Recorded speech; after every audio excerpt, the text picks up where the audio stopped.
So as I was stumbling up the steps to the front door of my house, I knew three things. Number one, it was midnight. Number two, my wife was asleep inside the house. And number three, I was very, very drunk. And because of the third thing, and maybe the second thing, I felt very guilty. Because I grew up in a house of rules. A house of rules that said, hey, when you're in fourth grade and your friends start using four-letter words, you shouldn't say those words for fear that God, or worse, your mom, might hear you. And so instead of saying those words, I knew I had to follow the rules, so I would put an R in those words. So I would say words like shrit and dram and preenus. All the swears I didn't say. In my house, I could not see a PG-13 movie until I was actually 13. And I did not take one sip of alcohol until I was 21. Even now, that's not quite true because technically I took a sip of alcohol when I was 20 and studying overseas in Germany, but the rules were the rules there. But when I came back to the United States, not till 21. I loved rules. I knew how the world operated when I was following rules. And so because I really didn't drink in college, and I really didn't drink until I was 21, I didn't know the rules of drinking.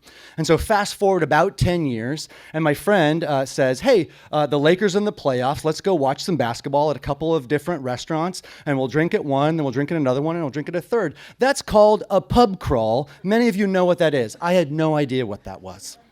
And so we went to a restaurant, we had a steak, and we had some beers. Now, the thing about this friend is I am the size I am, average to thin. I'm thin, but I'm also quite weak. My friend is 6'6" and 275 pounds. And I think to myself, because I don't know the rules of alcohol, that I can match him drink to drink over the course of the night. And so it's like that classic 90s song, I took a whiskey drink, I took a vodka drink, and then I hit the floor. So we went to the second place and we had drinks. And we went to the third place and the Lakers game was done and Kobe won and it was 2010 and that was great. Shout out. And at the third place, we were having our last drink of the night, like a nice whiskey. I was already feeling way too drunk. And this street team came in, these women, and they had little shots of bright red cinnamon Fireball whiskey shots. And I think, I'll take not one, but two of these ungodly red shots. And then we walked from that bar to my house. I live in a very walkable area, score of 87. And so we didn't drink and drive. We walked to my place. But at this moment, I realized I was very drunk, very drunk. And so I open the door. I stumble in. My wife's asleep. All the lights are off. I go to our one bathroom. And I think, oh, no. I do not feel great. But if I threw up a little bit, this would take care of it. And so I did. I felt the guilt and the shame of being relatively newly married, only married a couple of years.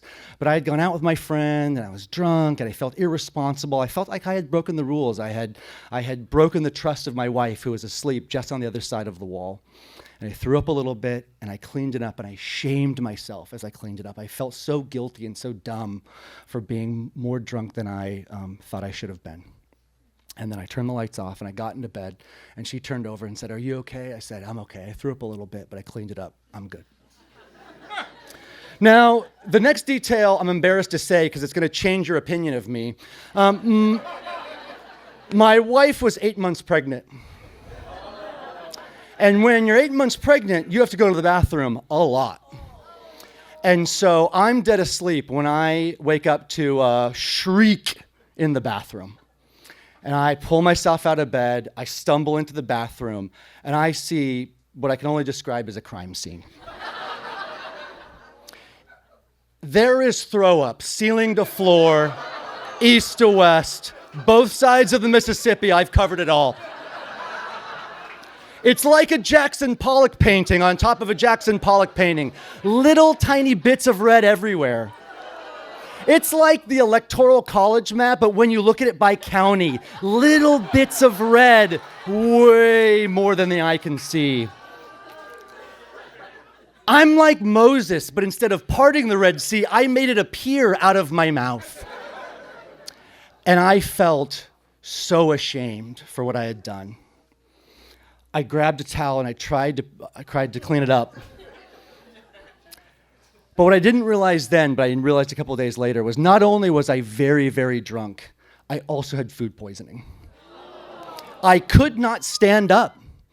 And so my wife picks me up, 8 months pregnant, walks me to bed, and cleans the entire thing floor to ceiling. And when I was recanting the story a couple years later, I called it a crime scene. And the friend said, "Why do you call it a crime scene? That makes you the criminal." I had to take that in and realize that through my whole life, and with my wife now 17 years married, that child and 2 more, I think what I'm learning is that love isn't about obeying rules. It's about allowing someone else to love you when you're at your very worst and you've broken their trust. Thank you.